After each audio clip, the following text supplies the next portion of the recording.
Start. दुनिया में जहाँ भी पर्यावरण संरक्षण के सवाल को हाशिए पर छोड़कर बेलगाम विकास को प्राथमिकता देने की प्रवृत्ति हावी हुई है, वहाँ इसके बहुस्तरीय खामियाजे सामने आए।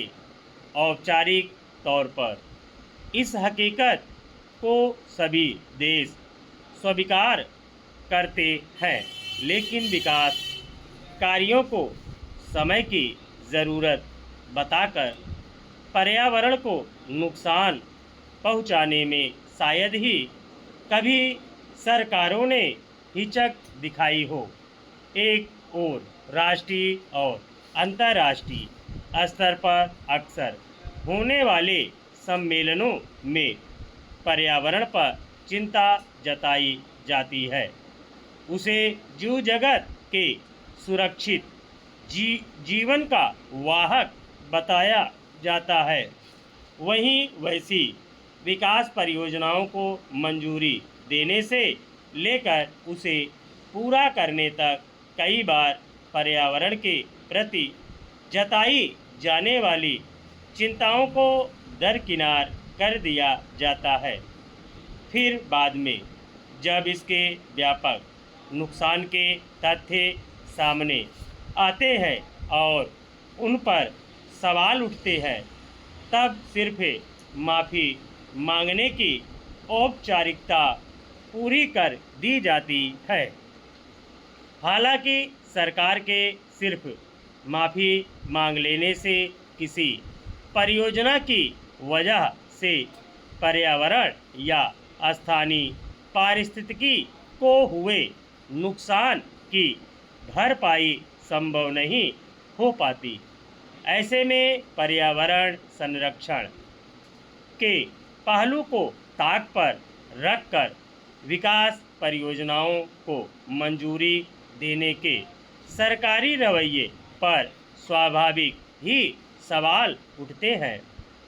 इसी संदर्भ में सुप्रीम कोर्ट ने बुधवार को अपने एक अहम फैसले में कहा है कि पर्यावरण को नुकसान पहुंचा देने के बाद माफ़ी मांगने की व्यवस्था गलत है और भविष्य में कोई भी कंपनी पहले इजाज़त लिए बिना अपना काम शुरू नहीं कर पाएगी।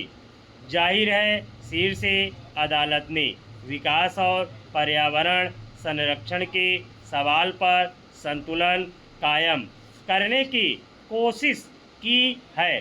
गौरतलब है कि वर्ष 2021 के एक सरकारी आदेश के तहत केंद्र सरकार को यह अधिकार दिया गया था कि वह किसी परियोजना का काम शुरू होने या उसके पूरा होने के बाद भी पर्यावरणीय मंजूरी दे सकती है।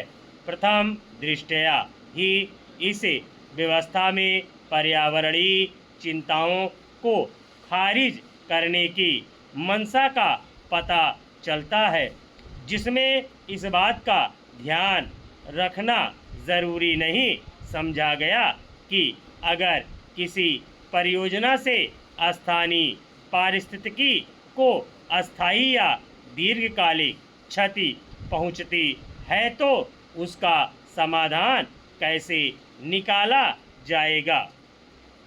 यही वजह है कि सुप्रीम कोर्ट ने इस आदेश को रद्द कर दिया।